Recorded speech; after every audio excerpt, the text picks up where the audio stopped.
Olá, meu querido aluno, tudo bem com vocês? Tudo ótimo, tudo tranquilo? Tudo em paz? Eu espero que sim, espero que vocês estejam bem, estejam com saúde, sobretudo, e estejam motivados para essa aula. Então, eu peço que você se empenhe, se dedique nos estudos, sobretudo nessa aula, assista a videoaula até o final e, como vocês sabem, né, sempre é uma alegria, um prazer, uma honra, uma satisfação ter vocês nesse momento na nossa aula. Então, disposição, coragem, vigor e entusiasmo. Eu sou o professor Denilson e quero realmente fazer dessa aula um aprendizado, tá bom? Um aprendizado para vocês. Depois de uma semana é sempre bom nós estarmos de volta com os nossos conteúdos, tá? E como sempre digo para vocês e peço novamente, coragem, entusiasmo, confie no seu potencial, confie em você mesmo, pois você é uma pessoa capaz. Também confie na graça, na presença de Deus na sua vida, né?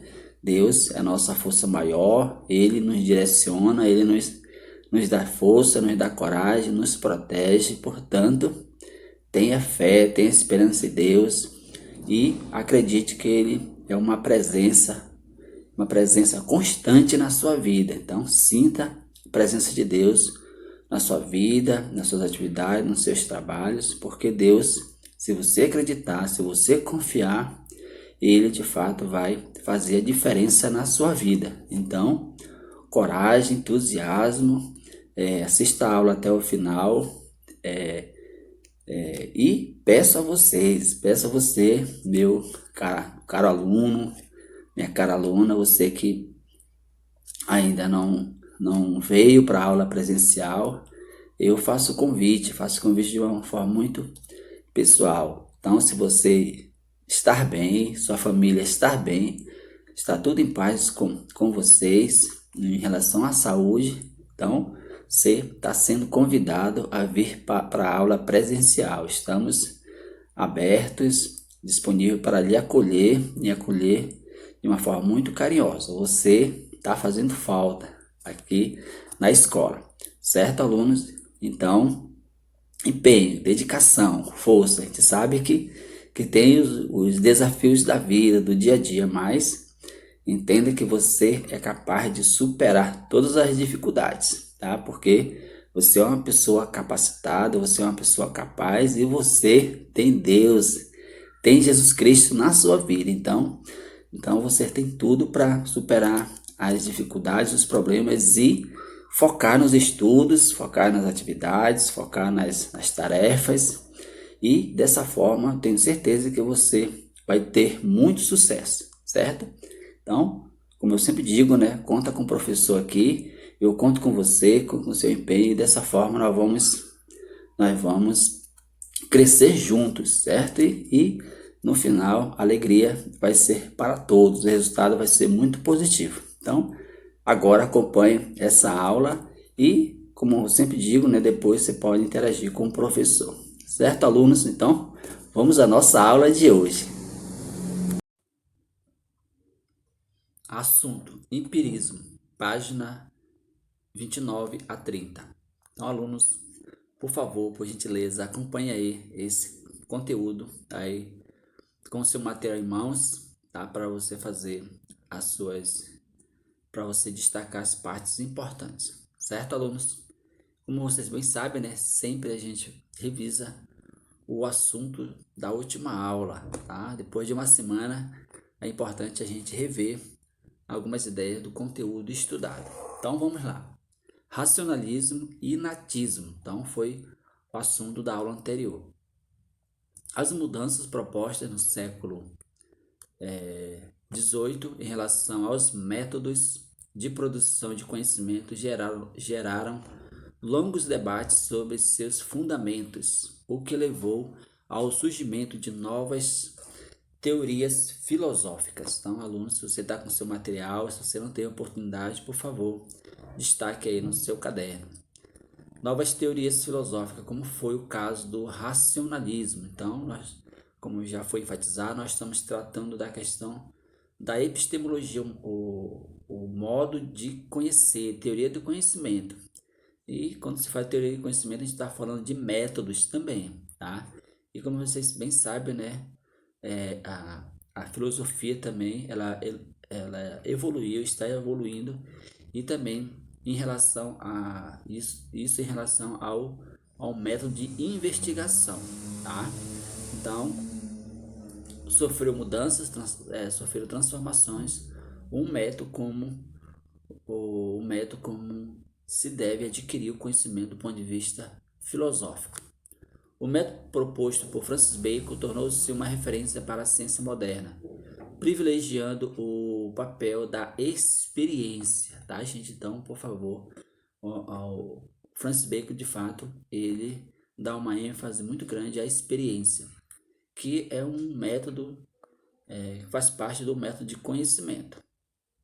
Nesse contexto, o racionalismo surgiu como uma forma de priorizar razão na apreensão da realidade. Então, outro detalhe importante também que você deve destacar. Então, o racionalismo surgiu como uma forma de priorizar a razão na apreensão, isto é, para entender, para compreender a realidade. Para os racionalistas modernos, os sentidos poderiam causar enganos. Então, outra ideia importante. Tá? Para os racionalistas, os sentidos podem nos levar ao engano. Portanto, a apreensão da realidade não se daria pela experiência, e sim por meio de ideias inatas, ou seja, presentes no intelecto do sujeito e anteriores a qualquer experiência vivenciada por ele. Guardadas as devidas distinções, podemos dizer que o inatismo racionalista tem alguma semelhança com a visão platônica. Um dos principais representantes do racionalismo foi René Descartes. Daí outra ideia importante que você precisa compreender muito bem. Um dos principais representantes do racionalismo foi René Descartes, que a gente vai estudar ele, e já estamos estudando, né? A gente vai aprofundar os estudos em relação a esse filósofo, cuja obra revelou um projeto comum em sua época, buscar por um princípio sólido que possibilitasse um conhecimento científico seguro. Descartes afirmava que esse fundamento era a própria razão, pois acreditava que ela fosse dotada de ideias inatas, claras e distintas, ou seja, evidentes, a que pudesse julgar a verdade ou a falsidade das aparências, a fim de conhecer a realidade. Então, você percebe aí que René Descartes ele vai realmente somente confiar no poder da razão. As outras formas de saber que existe, né, que a gente sabe que existe, René Descartes ele negava todas elas. No desejo de evitar os preconceitos acumulados pela tradição, também afirmava existirem três tipos de verdades, tá? Três tipos de verdades: adventícias, resultantes dos conhecimentos adquiridos por meio dos sentidos, os quais captariam somente objetos suscetíveis e constantes mudanças. Há constantes mudanças.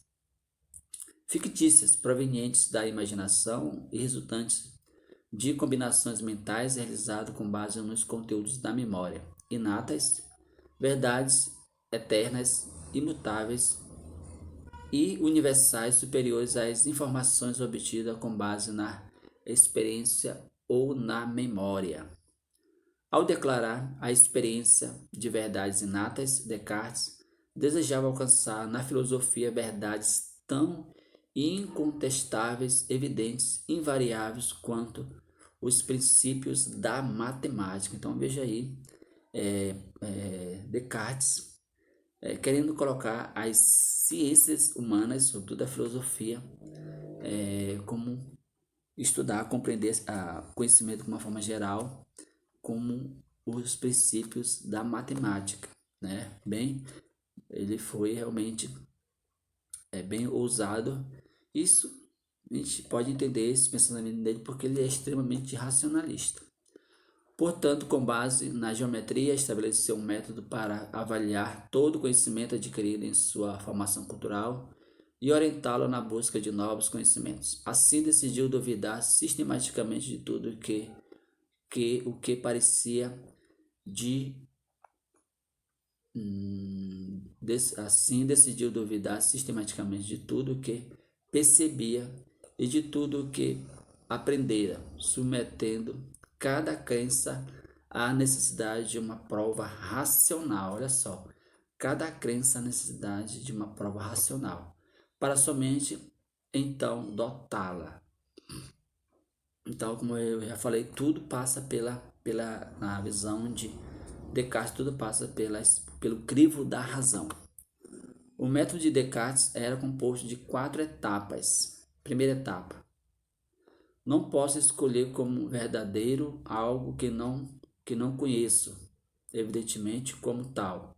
Não posso incluir nada em meus juízos de que eu não tenha certeza. Então, veja, a gente viu, atenção, tá, aluno? A gente viu as verdades para o que consiste as verdades para Descartes. Agora nós estamos falando do método dele para chegar a essas verdades, certo? Segunda etapa. Devo dividir cada uma das dificuldades que eu examinar em tantas parcelas quantas forem possíveis e necessárias para melhor resolvê-las. As ideias de Descartes influenciaram outros pensadores como o alemão Leibniz, o filósofo político e matemático. Leibniz foi o primeiro a propor a criação de uma lógica que utilizasse símbolos para avaliar as conclusões dos princípios por meio de uma espécie de cálculo, adequando os conteúdos às afirmações que compõem um raciocínio a fórmulas prévias, tudo muito parecido com a matemática. Leibniz foi um grande defensor do racionalismo e do inatismo. Afirmava que certas ideias e determinados princípios existem em nós previamente, sendo proveniente da razão e não dos sentidos. Assim estabeleceu uma distinção entre verdade de razão e verdade de fato. É o que nós vamos ver agora, tá, alunos? Detalhe, atenção para esse detalhe. Se você está com o seu material em mãos e não destacou, por favor, destaque, que é importante. Verdade de razão. Enunciam que uma coisa é, não podendo de modo algum ser diferente do que é e de como é. Exemplo: é impossível que o triângulo não tenha 3 lados e que a soma de seus ângulos não seja igual à soma dos 2 ângulos retos. Então, tá aí a imagem, né, para você perceber que de fato em que consiste a verdade de razão, tá? Que não pode ser diferente, certo, alunos? Não pode ser diferente, tá? Não, nem que eu queira, né? Não pode ser diferente, tá? A verdade de razão. Por quê? Porque o próprio texto já diz, né? Não podendo de modo algum ser diferente do que é e como é, tá? Então, o triângulo não tem 3 lados, é impossível, né? Não tem 3 lados. E que a soma de seus ângulos não seja igual à soma dos 2 ângulos retos. Então, tá aí o exemplo bem fácil de você compreender. Agora vamos ver verdade de fato que é diferente, tá? Atenção para esse detalhe. São empíricas. Então eu já falei para você, empírica é o conhecimento que se dá pela experiência, tá? Então atenção para esse detalhe. São empíricas porque se referem coisas que poderiam ser diferentes do que são, tá? Poderiam ser diferentes do que são. Aí já expressa de fato as verdades de fato. Exemplo: quando observamos uma rosa vermelha, a cor vermelha não faz parte da definição da flor, não faz parte. que poderia ser branca ou amarela, entre outras cores. Então, daí. Por que, que a gente observa que a flor, ela consiste na verdade de fato? Porque se eu vejo uma flor vermelha, eu afirmo, eu vejo com meus olhos, eu percebo, versão empírica, né? Eu vejo, estou vendo ali, faço a experiência de ver e constato que ela é vermelha, verdade de fato. Porém, a gente sabe que não existe só, aliás, rosa vermelha, né? Pode existir rosa de outras cores. Aí por isso que se diz, a cor vermelha não faz parte da definição da flor, certo? Legal, né? Esse tipo de verdade estrutura-se no princípio de tudo que existe tem uma causa e pode ser conhecida pelos sentidos, tá? Em razão das verdades de fato. Para Leibniz, as verdades de fato, por serem mutáveis, resultantes das particularidades abstraídas pela experiência, tá? Toda vez que falar de questões empíricas, tá, alunos? Entenda que está se referindo a experiências. Estavam abaixo das verdades de razão, que eram inatas e postulavam a verdade na sua essência. Então tá aí uma pequena revisão da última aula, certo, alunos? E vamos agora para o assunto da aula de hoje, que é o empirismo, né? De certa forma, a gente vai dar continuidade a essa temática. Os filósofos de orientação empirista, tá? Você sabe que na filosofia a gente estuda a corrente de pensamento, né? Estudamos o racionalismo, tá? E agora nós vamos estudar o empirismo, né? O empirismo que também vai ter os filósofos que defendem essa linha de pensamento. Os filósofos de orientação empirista discordavam das teses defendidas pelos racionalistas. Então, já destaque aí essa ideia que ela é muito importante. Apontavam a experiência como fonte do conhecimento, afirmando que este se constrói com base nas percepções dos sentidos e não em decorrência de princípios inatos, isto é, de noções primárias que fariam parte da essência da mente humana sem depender de qualquer experiência para se formar. No século XVII, o inglês John Locke defendeu esse pensamento. Então tá aí, turma, um defensor do empirismo, né? John Locke, aprofundando e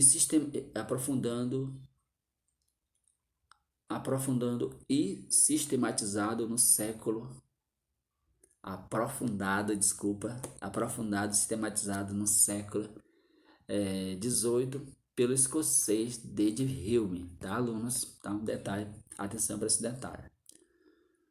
Locke afirmava que nada havia na mente que não tivesse sua origem nos sentidos. Então, por isso que ele é empirista. Pessoal, destaque esse termo aí que é importante. Nada tem na mente que não tivesse sua origem nos sentidos. Então, para eu ter alguma coisa aqui na minha mente, eu preciso que os meus sentidos possam me dar. Tudo na visão dele tem origem nos sentidos. Exemplo é o conteúdo que a gente está estudando agora. A gente leu, tá? A gente releu, a gente está lendo, fazendo as anotações e tudo mais. Então, tudo isso que está acontecendo, a forma pelo conhecimento está se dando, tá? Você está absorvendo tudo isso aí, está entendendo através dos sentidos. Você vê, você escuta e tudo mais. Legal, né?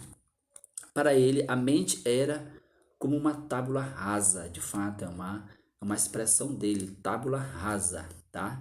Ou seja, uma folha em branco preenchida aos poucos com ideias simples, obtidas por meio da experiência, sendo possível ao entendimento humano relacioná-las de diferentes formas por meio da reflexão, compondo assim ideias mais complexas e abstratas. Aos sentidos, portanto, caberia a possibilidade de perceber os modos ou as qualidades dos objetos sensíveis e transmiti-los à mente. Por meio deles, seríamos capazes de perceber sensações como quente, frio, doce e amargo, impressas em nossa mente como resultado da experiência. Da experiência. Por que você sabe, só exemplo, que o limão é azedo? Porque você já fez experiência de provar o limão, não é verdade? Comer um pouco, e assim por diante. Então, tudo se dá através da experiência. E aí, alunos, o que você acha? Você fica mais com os racionalistas ou com os empiristas? O que você me diz sobre isso? Pensa aí, depois a gente discute.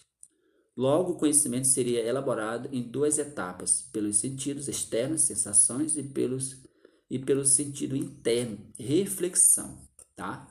Você vê, percebe, sentido externo, depois você vai analisar e refletir, sentido interno.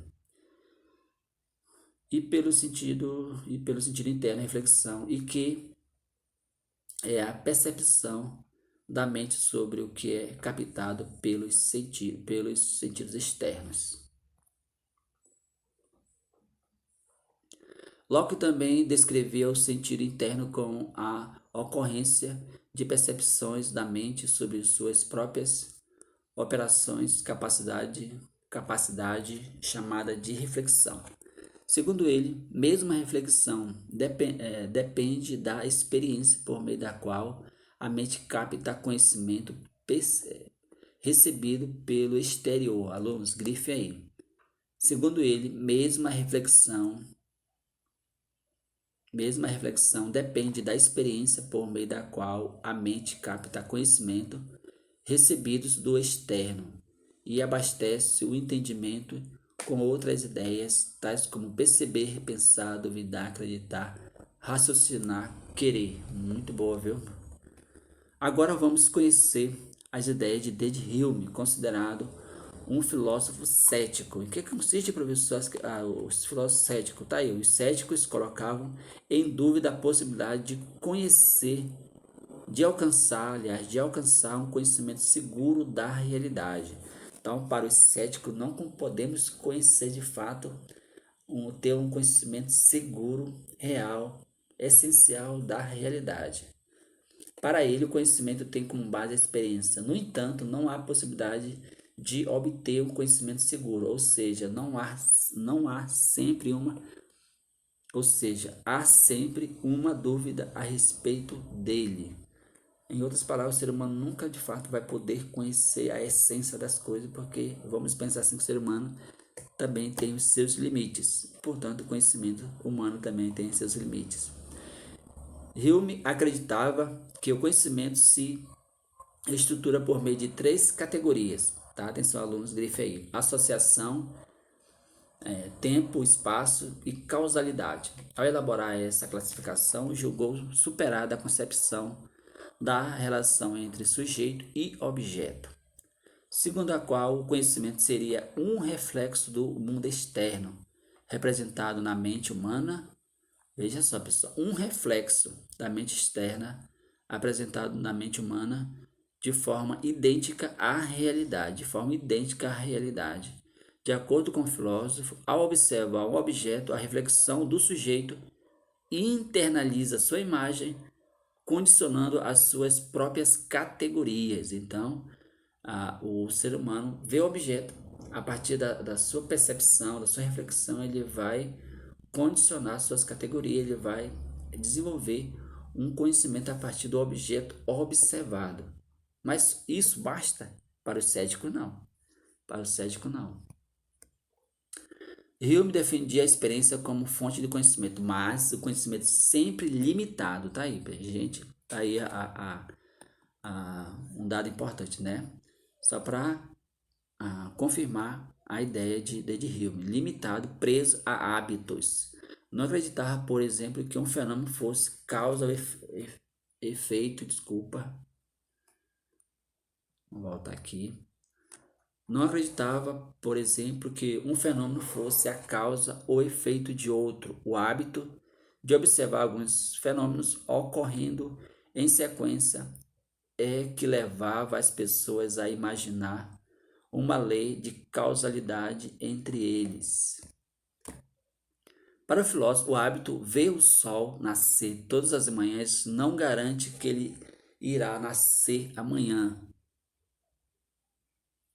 a não ser o hábito de acreditar na relação necessária entre causa, nascer do sol e o efeito, o sol nasce todas as manhãs.